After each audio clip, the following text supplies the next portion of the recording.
Hello friends, welcome to my channel. ఇది నా tasty వంట. ఈరోజు మన recipe Hyderabadi special chicken biryani. పర్ఫెక్ట్గా టేస్టీగా ఎలా చేయాలో ఈ వీడియోలో చెప్తాను. ఒక్కసారి ఇలా చేశారంటే తిన్న వాళ్ళంతా ఫిదా అవ్వాల్సిందే. ఇక లేట్ చేయకుండా చికెన్ బిర్యానీ ఎలా చేయాలో చూసేద్దాం.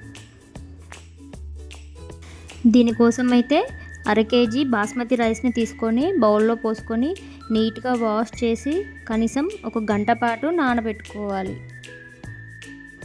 ఇప్పుడు 1 కేజీ చికెన్ని సాల్ట్ వేసి వాష్ చేసుకొని బిర్యానీ చేసే బౌల్లోకి తీసుకోండి. చికెన్ మ్యారినేషన్ కోసం 2 అనాస పువ్వులు, 2 బగారా పువ్వులు, దాల్చిన చెక్క, 1 బగారా ఆకు, 5-6 లవంగాలు, 4 యాలకులు అన్నీ కూడా చికెన్లో వేసుకొని అలాగే ఇందులోకి 1 కప్పు పెరుగు, 4 చెంచాల కారం, 1 చెంచా ఉప్పు, 1 చెంచా పసుపు, 1 చెంచా అల్లం వెల్లుల్లి పేస్ట్, అరకప్పు ఆనియన్ ఫ్రై చేసుకున్న ఆయిల్, 1 చెంచా ధనియాల పొడి, 1 చెంచా గరం మసాలా, 1 చెక్క నిమ్మకాయ రసం, కొద్దిగా ఫ్రైడ్ ఆనియన్, కొద్దిగా కొత్తిమీర పుదీనా తరుగు. ఇవన్నీ కూడా వేసుకొని గట్టిగా రుద్దుతూ ముక్కకు బాగా పట్టించుకోవాలి. మసాలాలన్నీ మంచిగా పడితేనే బిర్యానీ జ్యూసీగా టేస్టీగా వస్తుంది. ఇలా కలుపుకొని గంట పాటు నానబెట్టుకోవాలి. వీలైతే 3 గంటలు నానబెట్టండి, టేస్ట్ ఇంకా బాగుంటుంది.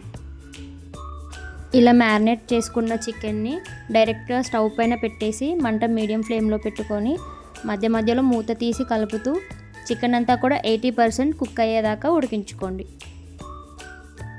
ఇలా ఉడికించుకున్న తర్వాత ఒక 2-3 చెంచాల సూప్ని ఒక బౌల్లోకి తీసుకొని పక్కన పెట్టుకోండి. ఇప్పుడు బిర్యానీ రైస్ ప్రిపేర్ చేసుకోవడం కోసం 2 లీటర్ల వాటర్లో 1 అనాస పువ్వు, 1 ఇంచు దాల్చిన చెక్క, 1 బగారా పువ్వు, 1 బగారా ఆకు, 1 టేబుల్ స్పూన్ షాహీ జీరా, 1/2 టేబుల్ స్పూన్ అల్లం, 2 చెంచాల ఉప్పు, అర చెంచా గరం మసాలా వేసుకొని నీళ్లు బాగా మరుగుతున్నప్పుడు గంట పాటు నానబెట్టుకున్న బాస్మతి రైస్ వేసి దాదాపు ఒక 70% దాకా ఉడకబెట్టుకోవాలి. ఇప్పుడు 1 చెక్క నిమ్మకాయ రసాన్ని వేసుకొని రైస్ ఉడికిందా లేదా అని ఒక మెతుకు విరిచి చూడండి.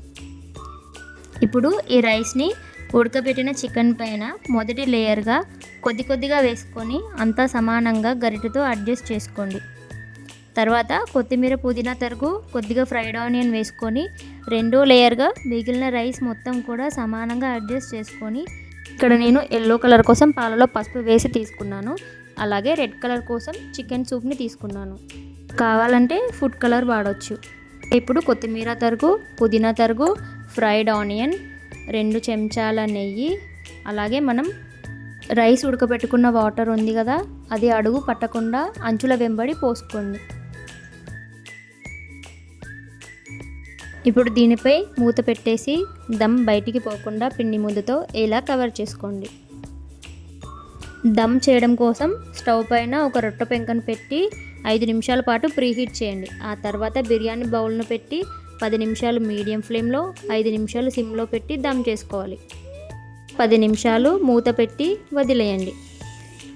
10 నిమిషాల తర్వాత మూత తీసి చూస్తే రైస్ ఇలా పుల్లలుగా నిల్చోవాలి. అంతే, రైస్ పర్ఫెక్ట్గా కుక్ అయిందని అర్థం. అంతే అండి, చాలా టేస్టీగా బిర్యానీ అయితే రెడీ అయిపోయింది. ఈ రెసిపీ మీకు నచ్చిందని అనుకుంటున్నాను. ప్లీజ్ ఈ వీడియోని లైక్ చేసి మన ఛానల్ని సబ్స్క్రైబ్ చేసుకోండి. లేటెస్ట్ అప్డేట్స్ కోసం బెల్ ఐకాన్ని ప్రెస్ చేయండి. మీ ఫ్రెండ్స్ అండ్ ఫ్యామిలీతో ఈ వీడియోని షేర్ చేయండి. మీరు సబ్స్క్రైబ్ చేసి లైక్ కొట్టడం వల్ల నాకు చాలా మోటివేషన్గా ఉంటుంది. అలాగే ఈ వీడియో చాలామందికి రీచ్ అవ్వడానికి హెల్ప్ అవుతుంది. Please do like, share and subscribe. మళ్ళీ ఇంకో మంచి టేస్టీ రెసిపీతో నెక్స్ట్ వీడియోలో కలుద్దాం. Bye bye.